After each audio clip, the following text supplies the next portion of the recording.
We have war in Europe. Even several weeks after the Russian invasion of Ukraine, the situation still feels totally unreal. Every time we watch the news, the whole cruelty of the war is visible for us. But it is unimaginable what the situation must be like for the people of Ukraine that are still in the war zone or fled their homes. As the Deutsche Sportjugend, we want to give the young people of Ukraine a loud voice and let them try to explain to us what this full-scale war means for them and how we can try to help them. This is the reason why I'm talking to Natalia Shevchuk, the chairperson of the National Youth Council of Ukraine, NYCU, in Berlin today. Natalia, thank you so much for taking the time to talk to me today. Could you please introduce yourself? First of all, thank you for the invitation and opportunity to talk on behalf of the youth in Ukraine and our youth organizations. So, my name is Natalia Shevchuk. I'm the chairperson of the National Youth Council, and I'm involved in the youth work for more than 5 years. I started with the local organizations, and as well as I had some experience working with international youth organizations, which are also part of European Youth Forum and some other European networks. Mm-hmm. Okay. So I still remember waking up on the 24th of February and being in total disbelief when I turned on the radio and heard about the Russian invasion in Ukraine. So how did you experience that first day of war?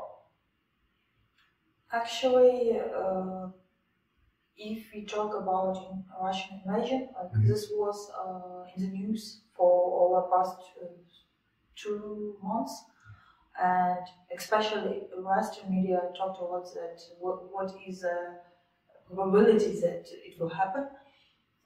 We are, as youth organizations, were quite optimistic and quite peacefully oriented towards communication, towards what are the next steps. And day before, actually around 9-10 evening time, together with our member organizations, we were discussing the appeal to the international community, like what actions we should go on, what peace-building solutions we see. So it was quite not about humanitarian aid yet, but more about some kind of reform, some kind of investments into the youth organizations and recognition of their role as key actors in peace building. Mm-hmm. And later on, like 6 or 7 hours later, the invasion happened. Actually, for me personally, I haven't heard first shootings and bombings because like I went to bed quite late and I was still sleepy. Like I remember that in the morning I was surprised to see in the kitchen some plates, some other equipment with water, and quite a lot of mess that someone was like my flatmate was taking her stuff and was in hurry. And later on, I started to read the news. I texted my roommate and asked her like if she's safe, what's happening, what's next plan, and so on. So it was quite unexpected, and actually we were not ready for this, both emotionally, physically, and also in terms of basic needs like having enough cash or having the most important drugs, medical things in your house. Like I remember that I talked with my dad and told that I'm feeling a bit sick and I will probably go and try to get some cash and buy some of the things in the store. There were already quite huge lines. People were afraid, were panicking, and already in the morning, not all uptakes worked. So yeah, that was my morning. And afterwards, whole day, I was afraid of bombing, and because the noise of like the army plane, it's quite similar, like to the noises of the train. I was living near the railway lines all the time. I was trying to recognize if it's train or it's plane, and in my head there was a mix of siren, train sounds, and planes and bombing at one time, and I continued to hear sirens even like 5 days afterwards, even if I was already in the western part of Ukraine and in more safety place. Yeah. Today our interview takes place in Berlin, in our office here. So how did you get to Berlin? When did you get to Berlin? And did you come with your family or did you come alone? Regarding the story how I got there, actually we tried with my colleague, with the Secretary General, to cross the border and try to have some kind of meetings for the support of Ukraine, for the working meetings, try to visit some of the partners and so on. But in accordance with the martial law, a young man and men in general from the age 18-60 are not allowed to cross the border. So I was staying in the western Ukraine, in the Transcarpathia region, close to Romanian, Hungarian and Slovakian border. Actually, I didn't know what choice would be better in this situation, to stay in Ukraine and try to work in one of the western cities, or try to go like in some of the EU countries and have these meetings eye to eye with those possibilities which I could have at the current stage. Because previously we planned to go by car, so it would make easier traveling, and you would need just to ask some of the friends if it's possible to host you, or to provide some kind of accommodation. In this case, it was not understandable, like where to go, how to go, and so on. So my aim was to visit European Youth Forum retreat weekend, which was focusing more on the statute of European Youth Forum, and it also had a little bit of space regarding the discussion on Ukraine, how to support Ukraine, and so on. In Berlin, I came by myself, thanks to the support of DBGR and DNK, and some other German organizations who helped me with accommodation, with first needs, basic stuff here in the city, and many other people who cling to EU countries. They are not so lucky as I am, due to the fact that I have some contacts from the youth field, and it makes much more easier life here and staying here. So here in Berlin, where do you stay at the moment?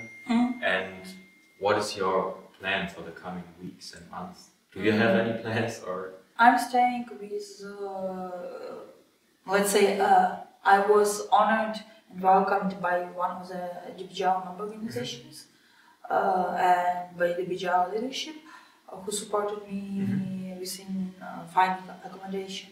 Before, it was support from previous DBGR leadership. Now it's friends of friends, so it's basically, making connections within the youth field. Regarding the plan, it's quite difficult to talk, because before coming to EU, I was not sure if it's better to stay in Ukraine and try to organize, some kind of displaced office in the western part, Or it would be better to organize meetings within some international partners in physical way or online. I could say that the physical way probably more effective because you're like physical here. You can have some of the meetings not only with different partners, but also with a political establishment as well. Like I started to receive some of the invitations. Like I already met with Franco-German office, and my schedule less or more is fulfilling with new invitations. Some of them are for May, so it's kind of like, you know, you kind of planning, but you kind of do not know what to expect. We are, as Ukrainians, quite optimistic and hope to finish this war as soon as possible. On other hand, I also take a look and into consideration experience of Rada, the Belarus Youth Council, the independent one, who are already in exile for 2 years and who actually, you know, didn't plan such work in exile, and but it is as it is. So the plan is to organize the office, like the teamwork, because it was quite difficult to keep in communication with some of the people, as they were under the shilling, or some of them were volunteering 24/7 for humanitarian aid. As many youth organizations, due to the fact that they had capacity, were working on the delivering of humanitarian aid. At the same time, when humanitarian organizations were not so effective and were not like were more bureaucratic rather than working on the basic needs of people. And also, like long-term perspective, it's organizing short-term perspective and long-term perspective, organizing partnerships and support for the youth organizations in Ukraine and helping them to get back to their normal life and normal work, normal youth work, activities in the field of non-formal education, and not the humanitarian aid which they are doing all the time. Because it should be understandable that international organizations had enough time and international donors to establish their work, and they have more capacity within, like, you know, paid people who receive salary each month, while youth organizations, it's mostly volunteering work. Yeah. So you are the chairperson of the NYCU, the National Youth Council of Ukraine. Can you please tell me a little bit about your work, your structure, and also your mission as the NYCU? NYCU is quite a young structure. It was established since 2015, and a huge support we received from the DBGR as a structure who were running for our first projects, joint projects together, who was helping us with many questions in regard of international partnership. And the main aim was of our structure, why it was established. I kind of can say that it was follow-up of the revolution of dignity, because many organizations who are standing for pro-European direction on development of Ukraine, they decided that it's the right time to establish some kind of association or umbrella organization, and the main aim was to revive this movement in Ukraine, to stand up for the voice of young people locally, regionally, and internationally, and make, let's say, in easy way, conceptual approach toward the implementation of youth policy. And we are doing this quite well during all these past years. Regarding our structure, it's quite similar to the DNK, but like not from the legal status, because for sure it's like more into Ukrainian legislation. But we have different pillars. We have like all Ukrainian youth organizations which work across Ukraine in different regions. We have regional youth councils, which are similar to Land You Can Drink in Germany. Yeah. And basically, we were establishing them, taking into account the experience of Germany as a country. And we also have these wings of political parties and political youth organizations as a part of MICU. Mostly, we work on the support of our organizations on strengthening their capacity in different topics which they are interested in. It can be human and youth rights, it can be advocacy, it can be youth work in general, as well as we are finding opportunities and advocating for opportunities for having more, let's say, financing and support for our members. That's basically the scope of work which we are doing, and for sure we're working on youth participation. Meaningful youth participation, and taking part in different discussions, roundtables, consultations, for having this meaningful youth participation to be happened within our context, our realities in Ukraine and international. Your work personally and the work of the NYCU must have changed dramatically when the war started. So can you tell me a little bit about the how it's changed? Yeah, the change of focus in work. Basically, the aim remains the same: to support member organizations and to find opportunities how to do this support.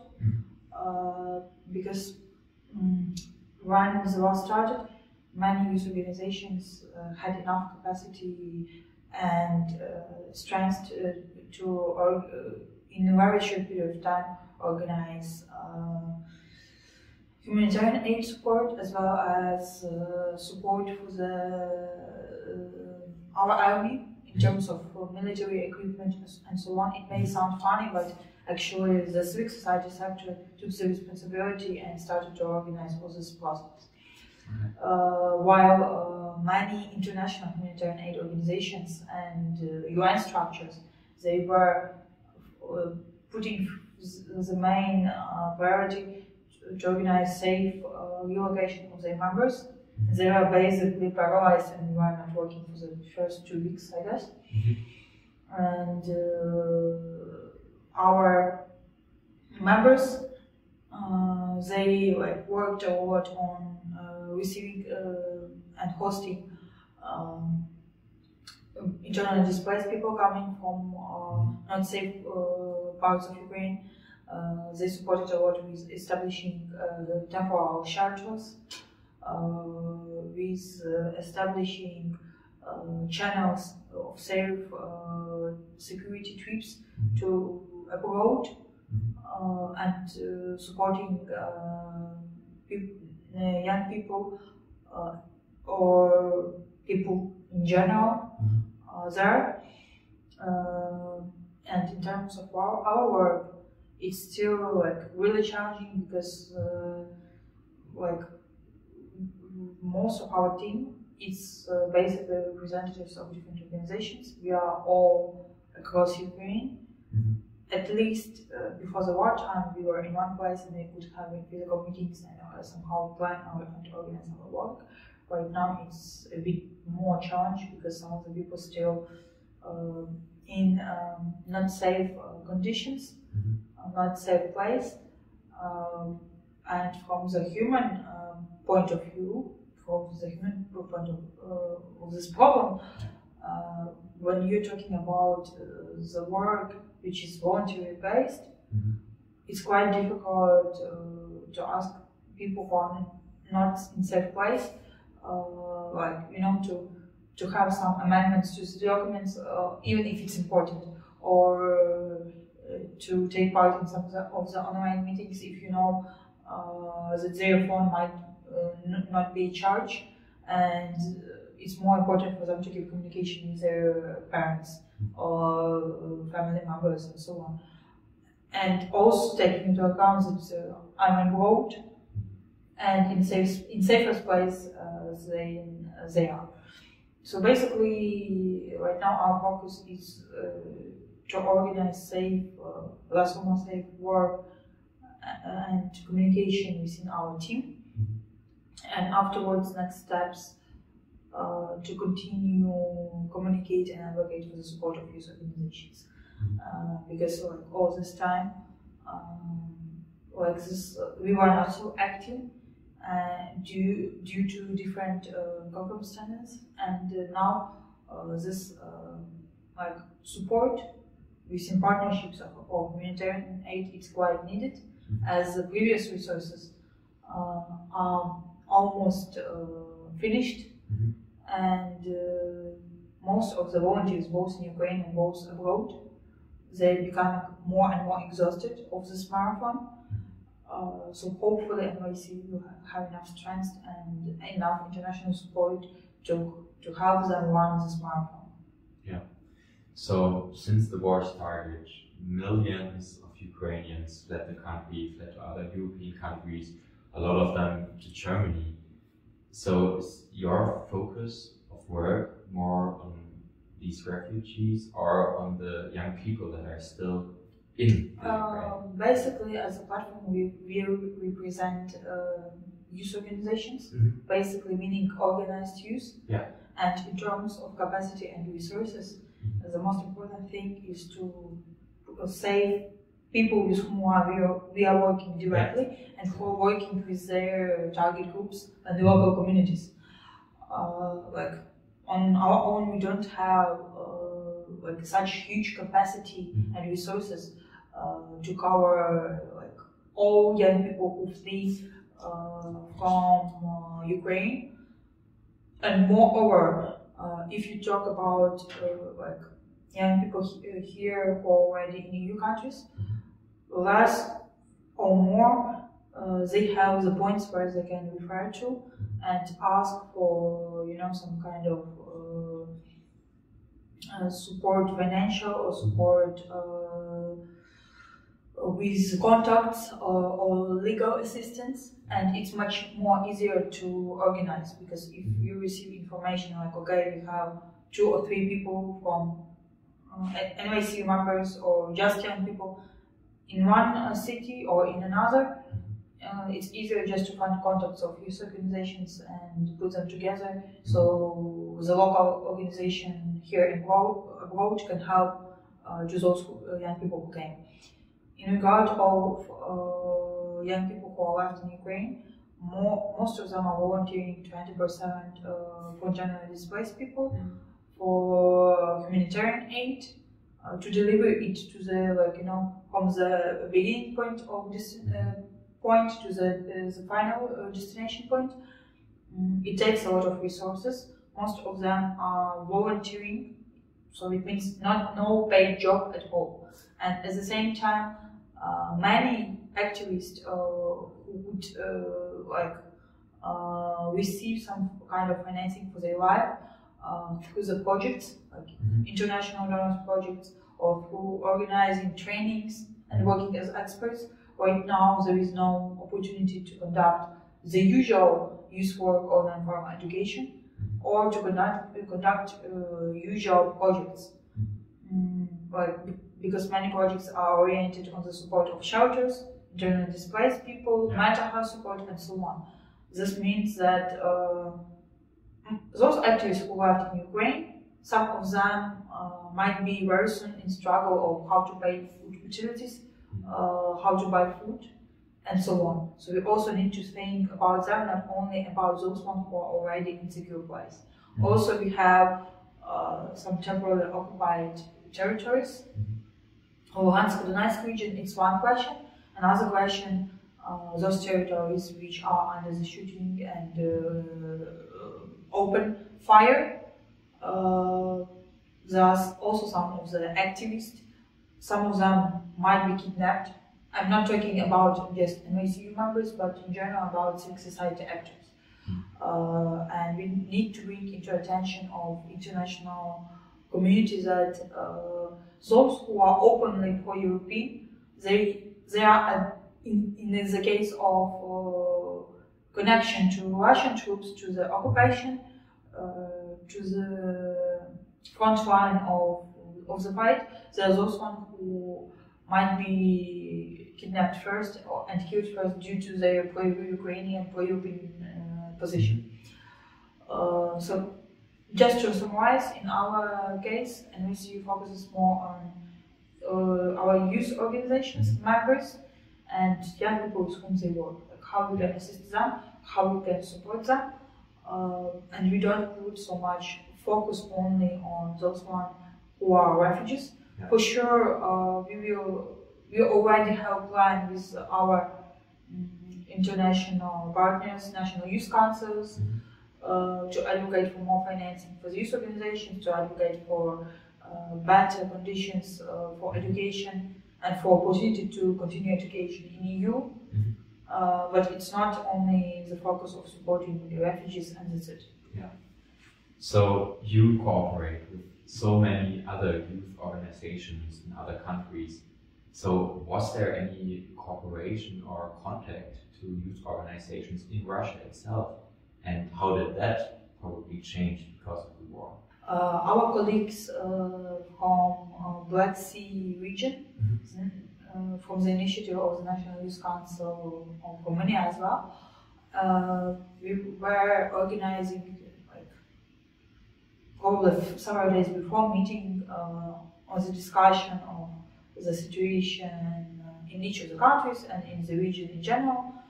And the National Youth Council of Russia was also invited to take part in.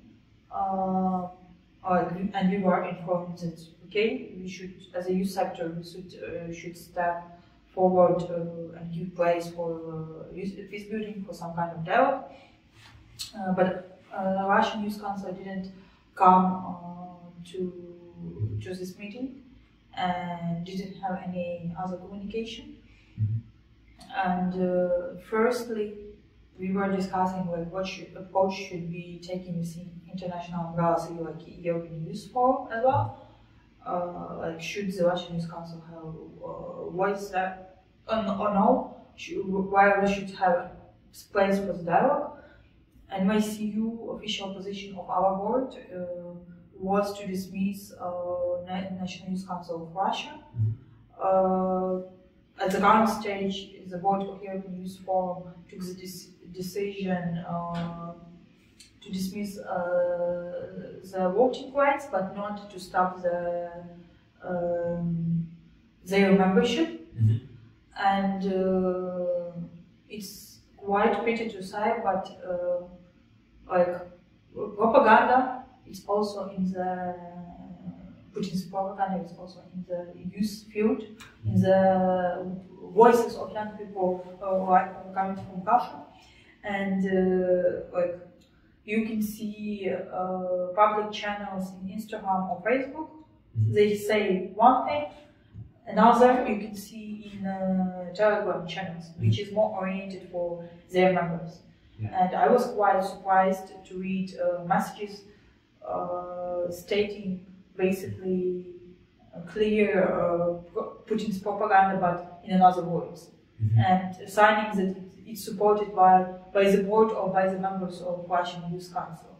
So I tried from that stage. I don't have any belief that civic society organizations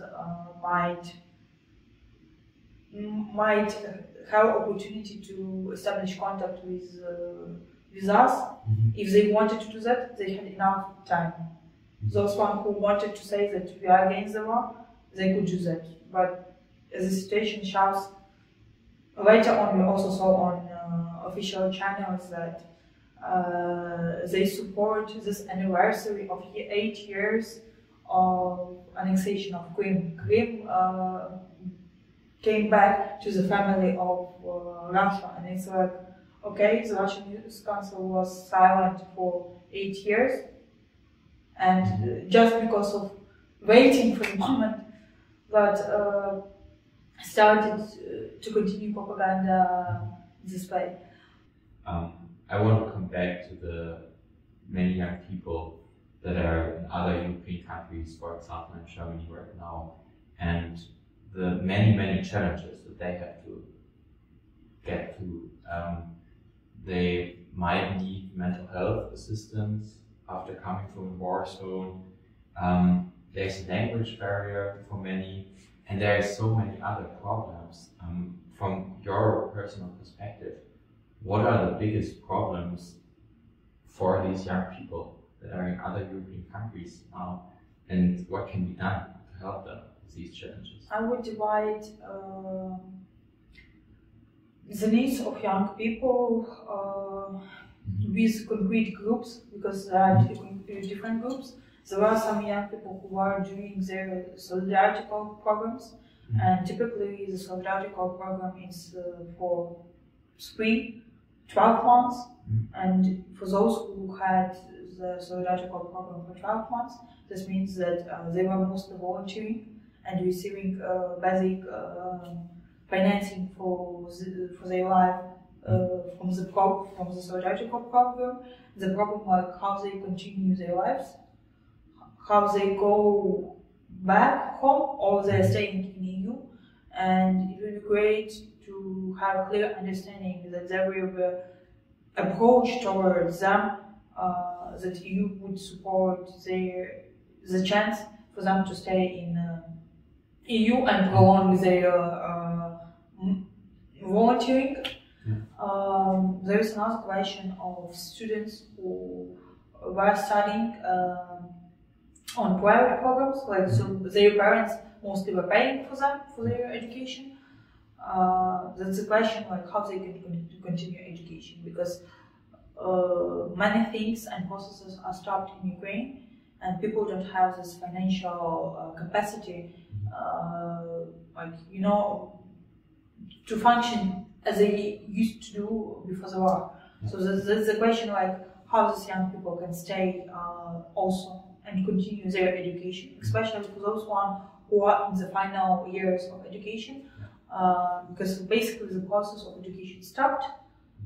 So many of them have their families in Ukraine, and this is a huge stress of not knowing what was with your family, with your house, and also continuing education. And there is also the question of students who are coming from Ukraine abroad, because some of them could run basically from the hell without any documents, just with first needs things. Some of them would have last calls which they had only on them, and it's a question like how to support them for continuing their education, like what kind of testing they can have, or what kind of basic scholarship to ensure basic needs, accommodation, food, and continuation of education. And there are also the question of young mothers, or just women with kids in general, not only of young mothers, because if, for example, we are talking about students, youth organizations, they might try to advocate and convince parliamentarians, both at the national level and international. By international, I mean European Parliament, to conduct some kind of program support, some packages for the support of Ukrainian youth. But if we talk about mothers, young mothers with kids, some of them don't speak English or the native language of the country where they come. Some of them have the first experience of traveling and mobility in general. And when they're coming, they don't know where to go. They're not linked to what opportunities offer that or another country. For example, I was volunteering for only for one night, at Massa. It's one of the locations for refugees coming from Ukraine in Berlin, and I was translating English, Ukrainian, Russian to all the refugees who were coming. and some of the women, they were asking like where they can stay, or where can they request the support. And the hugest problem that when they are in the search of basic needs, of accommodation, food, of work, they don't keep in mind that they might be victims of human trafficking, or they might be raped, and yeah, they actually need this mental health support. And there are not so many specialists for knowing Ukrainian or Russian who would also talk with the kids, with the women as well. So, and also the question of integration into local community, because actually there is huge potential of youth organizations who can organize these informal activities, cultural evenings, and in fun way and informal way try to have this kind of some kind of communication and integration. And in terms of different cultures, I know, like from my experience, that with Germany sometimes it might be a little bit difficult to integrate so fast because of the just of mental and cultural thing. So therefore, I do believe that youth organizations play a huge role. Yeah, you were talking about integration of the people, the young people that came from Ukraine, and we as an organization think that sport, for example, has the power to unite people, because you can play sports without knowing the same language, for example. And how do you think that sport organizations or sport clubs even, how they can help the people that came from Ukraine to integrate into society? The easiest way which comes to my mind, if there are some sport clubs which can offer like some classes for kids, it would be a really good approach, because people who are coming, some of them even don't have so much money, or some of them cannot exchange Ukrainian hryvnias for euros. It's also a problem. And most of the families who are coming, it's like mothers or grandmothers or grandfathers with kids. No man coming who can actually work. So basically, this could help integrate, like, for the kids to find friends and learn a little bit of language, see how they can be integrated. And for mothers, it would be free time for trying to find a job or some kind of free time for themselves, which is also important. It's almost summertime. It's like 2 months and we are in the summer. It's getting warmer, at least it was a few days ago. And for people who already saw the war, it's also a good way to try some kind of sports, and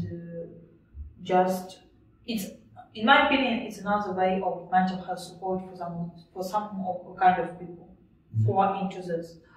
And I would suggest to communicate with already existing youth organizations or just organizations who are working with refugees, and offer them opportunity for joint meetings, sport meetings, or for the support of sport clubs for Ukrainians. Yeah. Are there any other ways that you see where we as a German youth organization or other German youth organizations can help the people from Ukraine through sport or through other things? Basically, as far as I know, there is already some kind of support and communication for the sport players, those who are athletes, and young athletes as well. Regarding the organizations, I probably would, as I said before in our event last week, that it would be great to look with their own perspective and try to get cooperation, to organize cooperation with youth organizations from Ukraine, and organize joint activities, joint projects, with opportunities to use this as a tool for reintegration of young people, of mental or as a tool for the mental support, as well as another way of supporting youth organizations financially as well. Because like it has two sides of the problem. Like what's next? How we continue to run our marathon after the war is finished, and we are coming to a new reality. And what actually youth organizations will do as a normal content-wise youth work or sport activities work, rather than only humanitarian aid. Okay. So you see the role of sports organizations and youth sport organizations. It's more than just helping the athletes. That's the one thing.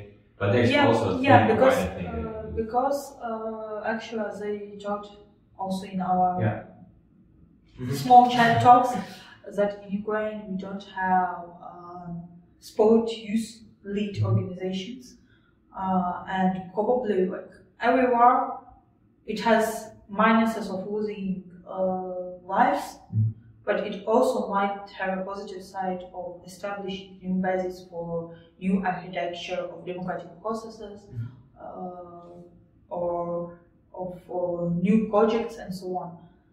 And in Ukraine, as I told, we don't have youth organizations who are linked so much into sport, and probably it's a good start of possibility to establish such organizations. So the communication with activists, with sport athletes, but more as institutions and not only as solo activists. Because in my very personal opinion, if you don't have critical mass of people who are organized as a movement, you don't have strong civic society.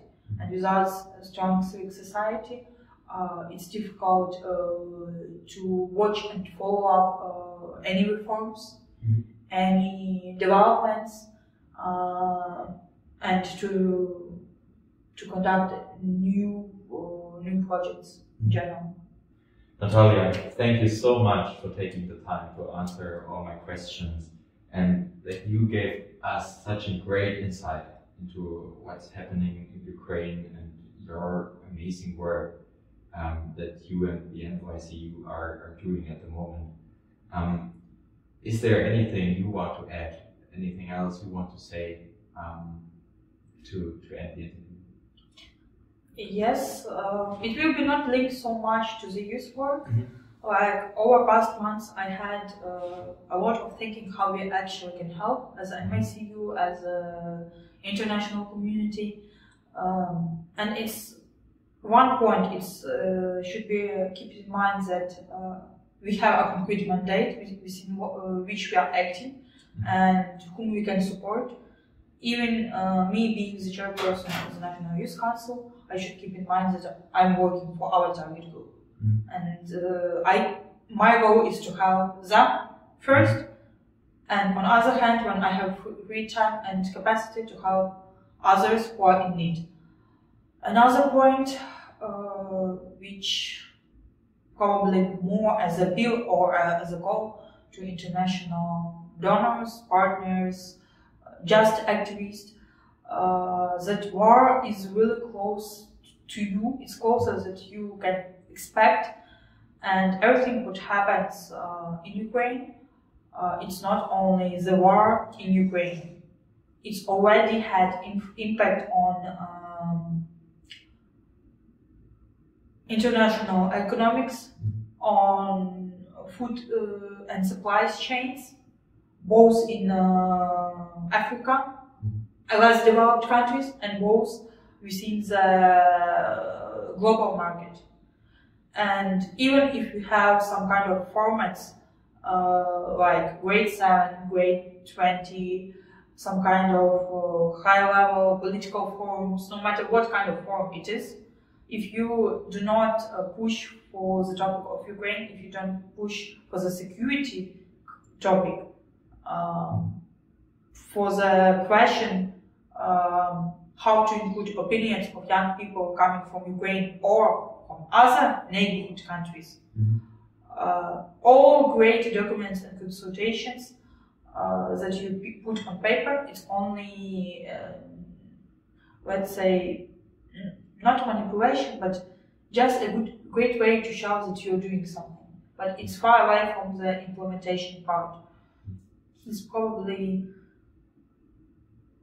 what I guess we all need to keep in mind, because the war, especially when you're far away, becomes routine, and you think it's far away, it's not touching me, or I'm having my own problems, and they are much more important than something happening far away.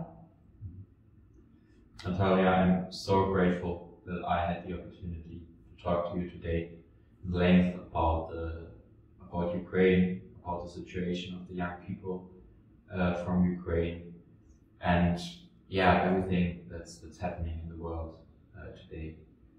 Thank you again for the great work that you and the NYCU are doing, and I wish you the best. I wish all the young people from Ukraine the best, and we will do our best to assist you, to help you. And I'm really sorry that so many people at the moment have to suffer from this horrible war, and it's awful and it's unimaginable for us here in Germany. But as you said, it's close to us, and we can't act as if it didn't happen. Thank you so much for your time, and hopefully talk to you soon.